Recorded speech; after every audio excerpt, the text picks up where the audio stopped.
Hello दोस्तों, मेरा नाम है अर्पित और मैं खरगोन जिले से हूँ। डाक बंगले की भूतनी 1972 के ज़माने की घटना है। 5 शिकारी मध्य प्रदेश के जंगलों में शिकार खेलने आए थे। उन्हें ठहरने के लिए जगह नहीं मिल रही थी। डाक बंगला है जो खंडर जैसा हो चुका है। पानी की व्यवस्था भी है। अगर चाहे तो उसे साफ सुथरा कर ठहर सकते हैं। उनके पास कोई विकल्प नहीं था। अंधेरा हो रहा था, इसलिए वे पुराने डाक बंगले में पहुंचे। एक कमरे को साफ सुथरा किया और जमीन पर बिस्तर बिछा लिया। अपनी बंदूक और राइफल दीवारों में टिका दी और ताश खेलने बैठ गए। देर रात को साथ लाए भोजन का ग्रहण करके सो गए।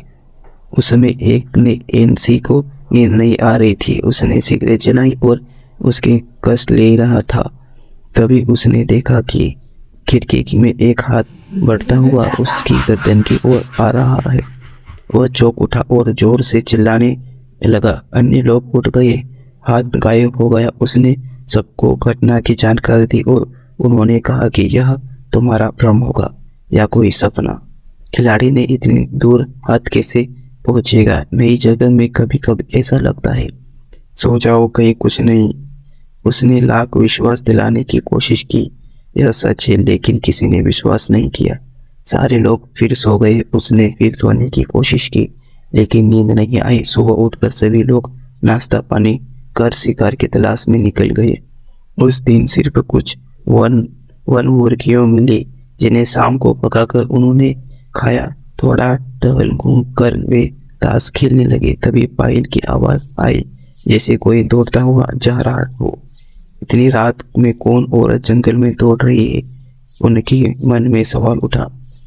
खिड़की पर जाकर देखा तो कुछ नहीं दिखाई दिया। खाना खाकर चुपचाप सो गए। जेएनसी को उस रात भी नींद नहीं आ रही थी।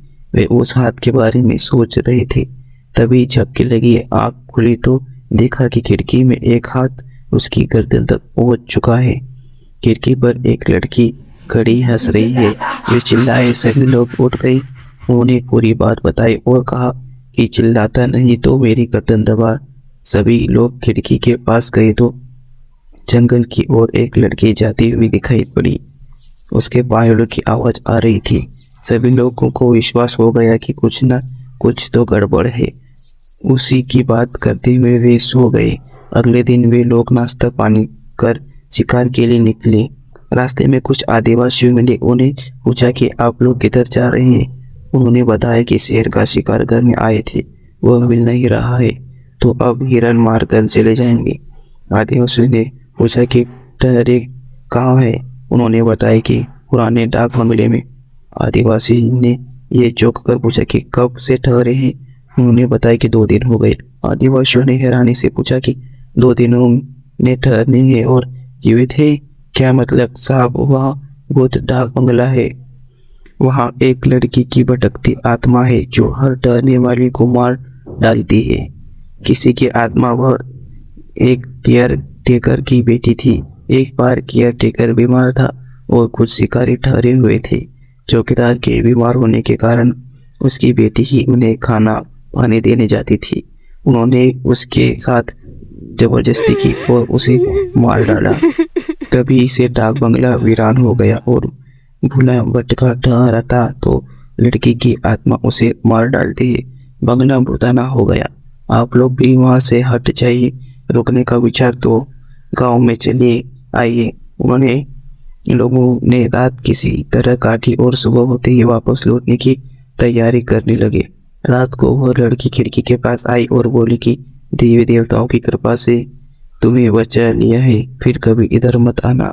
अगर आपका भी रुचि है भूत प्रेत की कहानी सुनने में तो आप हमारे चैनल को सब्सक्राइब कर लीजिएगा।